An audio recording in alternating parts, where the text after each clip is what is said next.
नमस्कार, जनमुखी NG live से मैं अंशुमान राय। आप देख रहे हैं काशी संवाद। मित्रों, काशी संवाद में हम बात करते हैं स्कूली फीस की और स्कूली फीस न जमा होने से छात्रों को आ रही दिक्कतों की। कोरोना काल में समाज का ऐसा कोई वर्ग नहीं है जिसमें दिक्कतें नहीं हैं। हर तरफ तमाम तरह की दुर्व्यवस्थाएं फैल चुकी हैं, जिसे सुलझाना सरकार और आम आदमी सभी के लिए मुश्किल हो रहा है। ऐसे में ही एक संकट है स्कूलों की फीस का। 3 महीने के लॉकडाउन के दौरान अभिभावकों को यह उम्मीद थी कि सरकार इस दौरान की फीस स्कूलों से माफ करने को कहेगी, लेकिन जैसे जैसे लॉकडाउन का पीरियड समाप्त हुआ, अनलॉक 1 शुरू हुआ, लोगों की यह उम्मीद धीरे धीरे धूमिल होने लगी।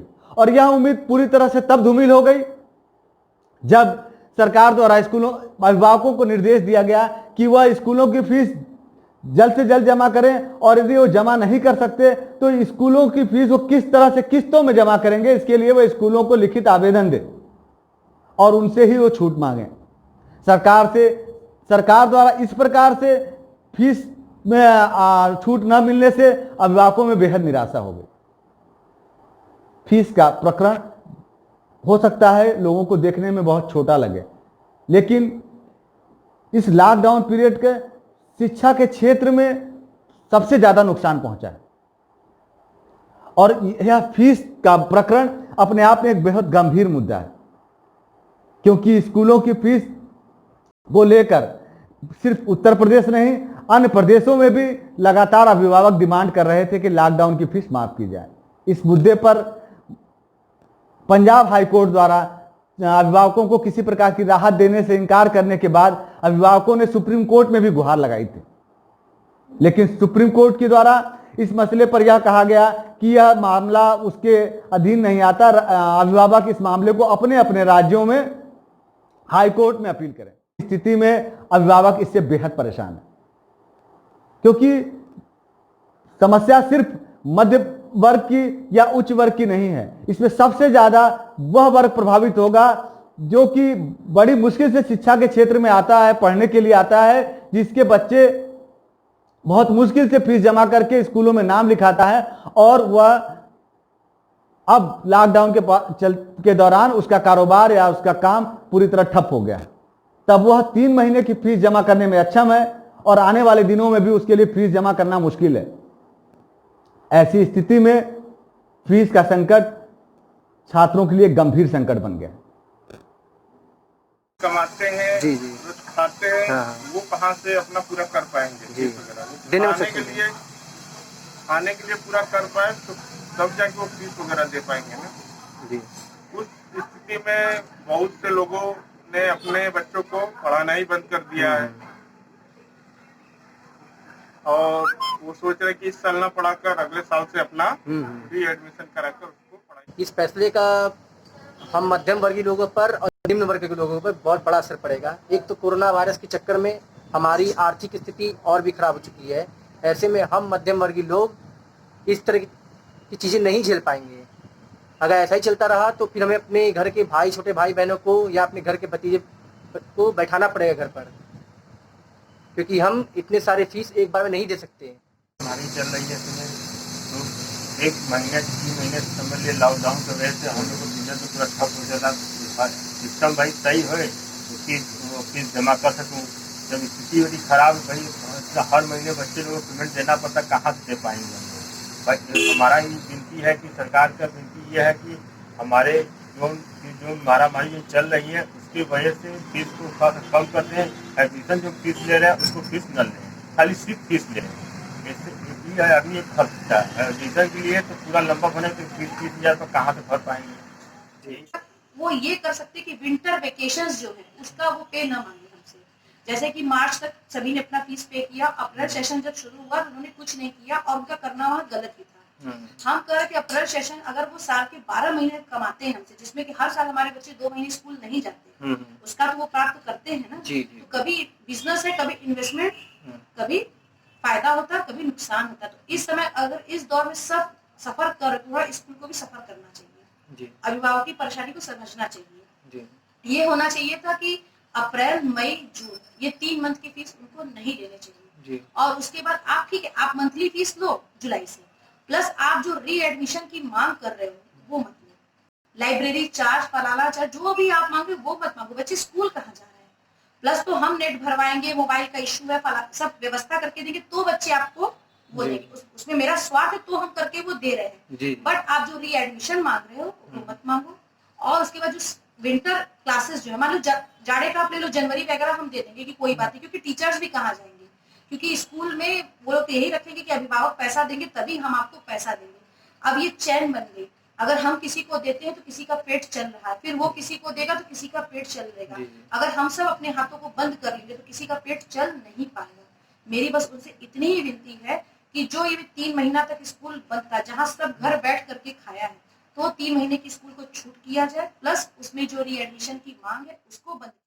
तो अभी आपने सुना कि इस बारे में अभिभावक क्या कह रहे हैं।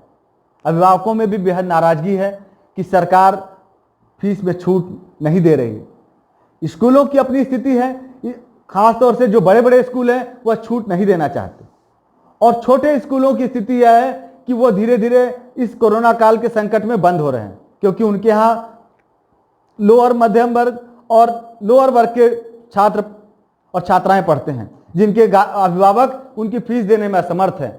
3 महीने की फीस भी नहीं दे सकते और आने वाले दिनों में फीस देने में असमर्थ हैं। ऐसी स्थिति में उनके लिए स्कूल चलाना मुश्किल है। सरकार की ओर से कोई सहायता प्राप्त नहीं हो रही, तो यह शिक्षा के क्षेत्र में आने वाले दिनों में एक गंभीर संकट पैदा हो रहा है। चाहे सरकार की गलती हो या परिस्थितियों की, यह तो कहना बहुत मुश्किल है, लेकिन फिर भी लोगों की यह उम्मीद थी कि सरकार को तत्काल फीस माफ करके और खास तौर से स्कूलों को री एडमिशन फीस से तो एकदम रियायत मिलनी चाहिए थी। स्कूलों द्वारा सिर्फ फीस ही नहीं ली जाती, हर वर्ष री एडमिशन फीस भी ली जाती। इस संदर्भ में हमने बात की समाज से भी मुकेश जायसवाल से, जो आमतौर पर छात्र तरह तरह की सामाजिक मुद्दों पर अपनी कार्यक्रम उठाते रहते हैं और लोगों को जागरूक करते रहते हैं, सरकार तक अपनी बात पहुंचाने की कोशिश करते हैं। मुकेश जायसवाल, अध्यक्ष सामाजिक संस्था सुबह बनास क्लब। कोरोना के महामारी में लॉकडाउन की अवधि में जो भी स्कूलें बंद थी, उस बंद स्कूलों के नाम पर लोगों से, अभिभावकों से स्कूलों द्वारा फीस मांगा जा रहा है। ये सरासर अनुचित है।